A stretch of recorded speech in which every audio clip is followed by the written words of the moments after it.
All right. Cerberus, CSGO, go. Cut. 3, 2, 1. This week was the completion of IEM Katowice. Teams were playing for their share of the $972,000 prize pool that we mentioned last week. The grand prize was obviously for first place, who would receive $400,000 of the prize pool.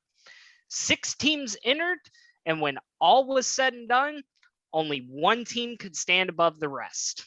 So the first 2 elimination games happened on the 25th, where we saw FaZe take on Gambit and Virtus Pro take on G2.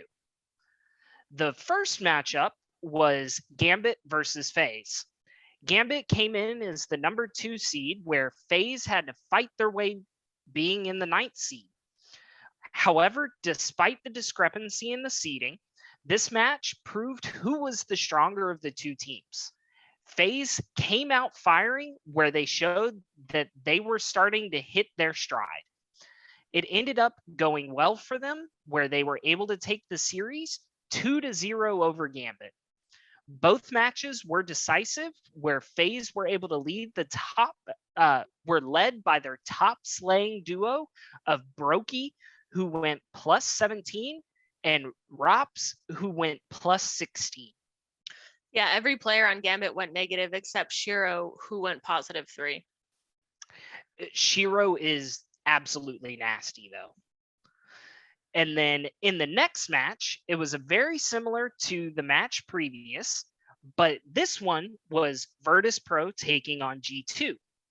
This one, though it had more drama, with map 1 needing a total of 3 overtimes in order to take map 1, and then map 2 was more decisive, where G2 came out and took the map with a round count of 16-5, giving them the victory in the match.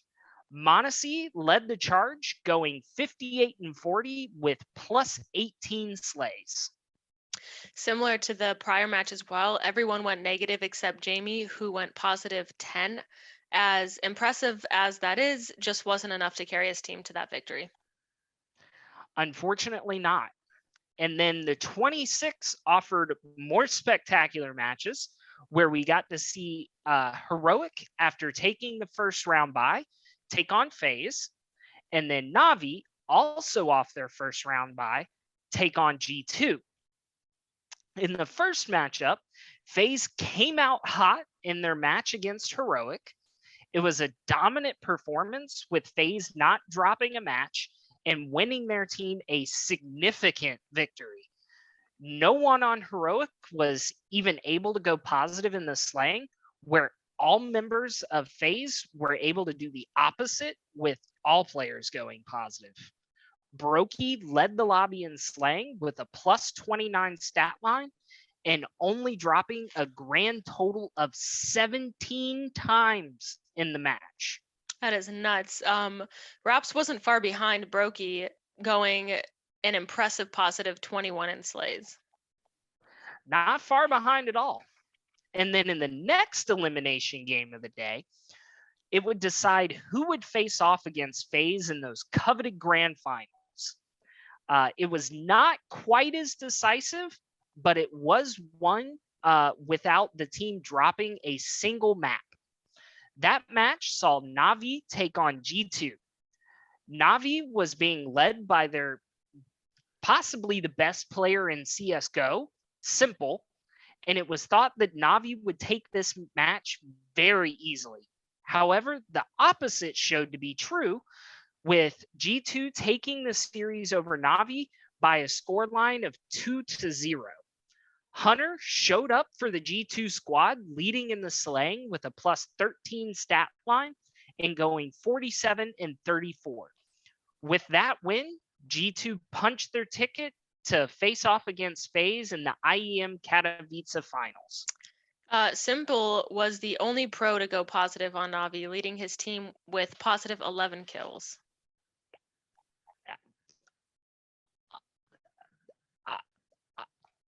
I have no idea what I was about to say there to to segue us into the next match. That's why I was struggling. 2, 1. Moving on to Sunday the 27th, it brought us to the grand finals of IEM Katowice.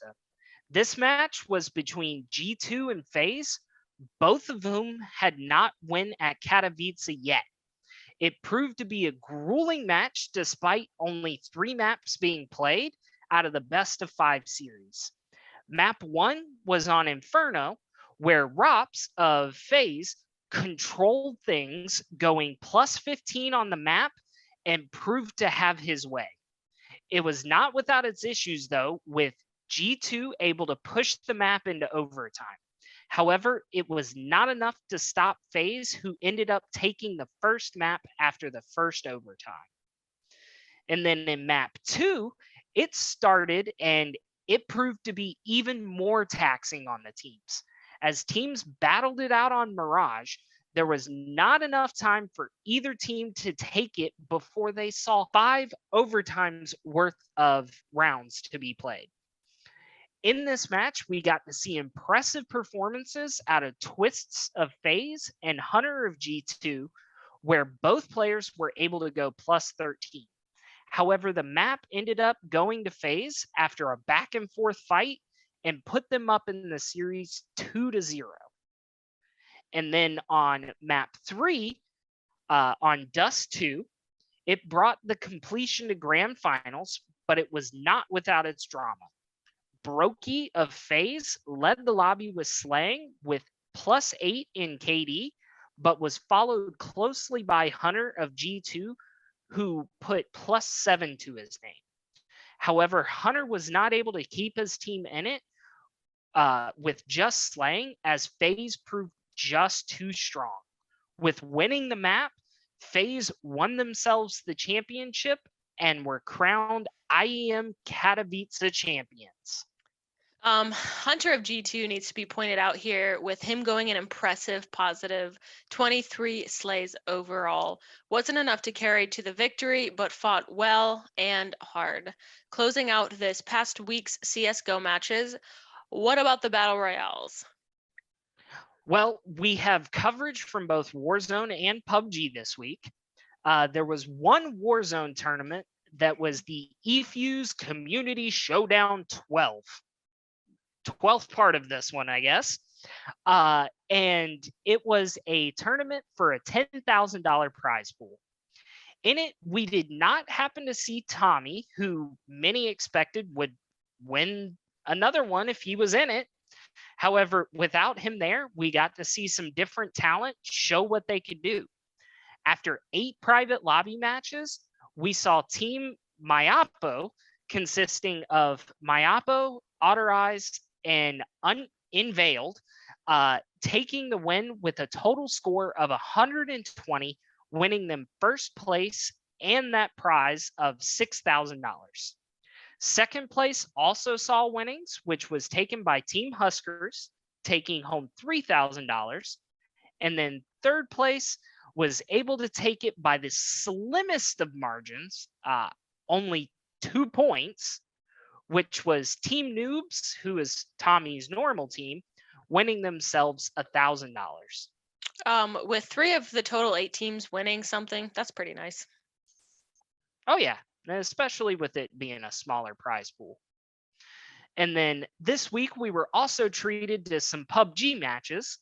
Teams were playing for Masters Phase 1, which comes with both prize money and PGC points, which will help them to qualify for champs this year. Shoot to Kill and Bing Bang Boom played well this week, putting themselves at the top of the leaderboards for Phase 1 and setting themselves up pretty nicely for next week, where more games are going to be played. STK was able to do so despite only winning once, but they did place second 3 times. Bing Bang Boom was able to do something similar with 1 win and 3 third-place finishes. Nice to see Shoot to Kill leading this week, because last week Shoot to Kill was in 10th. That's a rough one. And then moving on from our battle royales, we move on to something that's a little more familiar for our European viewers, Rocket League. Everybody loves some soccer, especially with cars. So this week, teams played in Radiant's $15,000 3v3 Rocket League match or tournament, where the only things on the line were money and pride. First took a $6,000 prize, where second took $3,000, and third and fourth both got $1,500 apiece. It was a 2-day tournament where 20 teams competed for their share of the prize. In total, it was a 2-day match, like I said. So starting on the 26th, we got to see quite a bit of Rocket League action. In total, there were 20 teams separated into groups of 4 on day 1.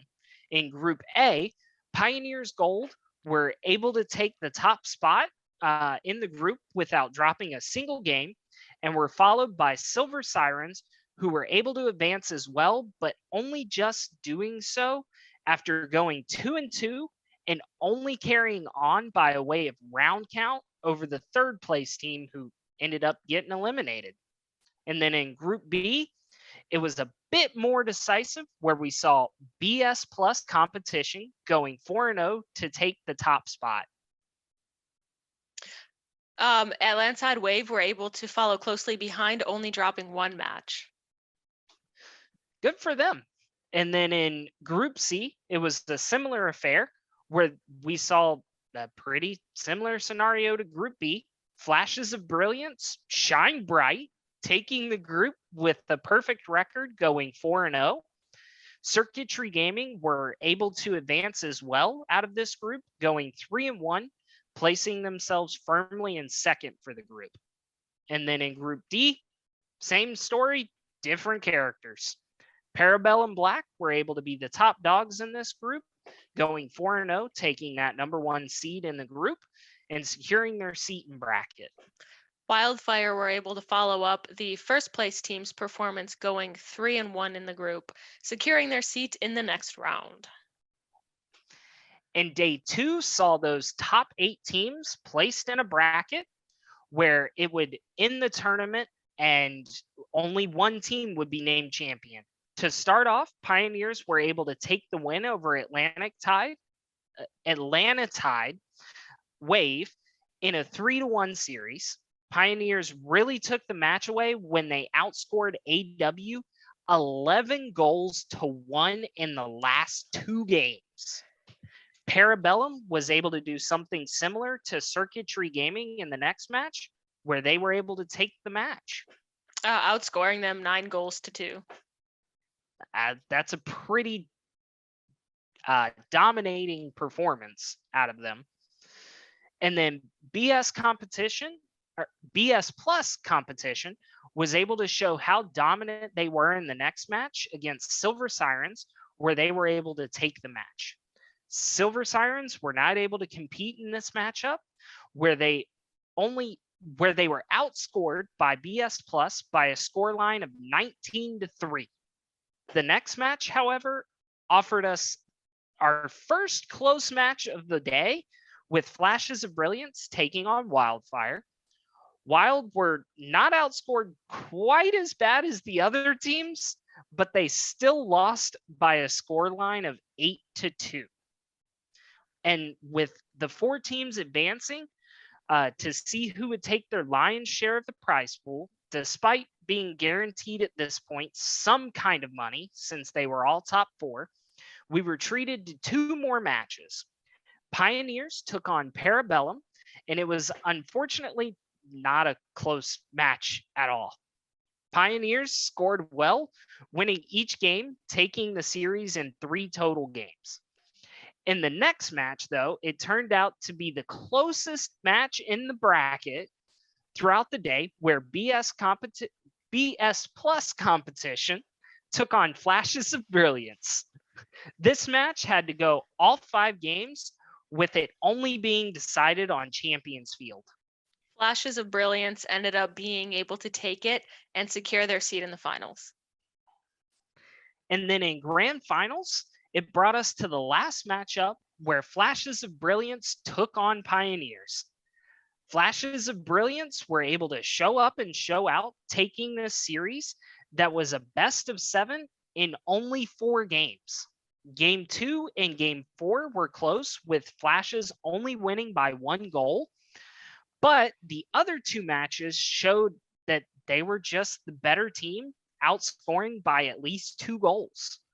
After the dust settled and Flashes of Brilliance took the crown, they also walked away with the $6,000 grand prize.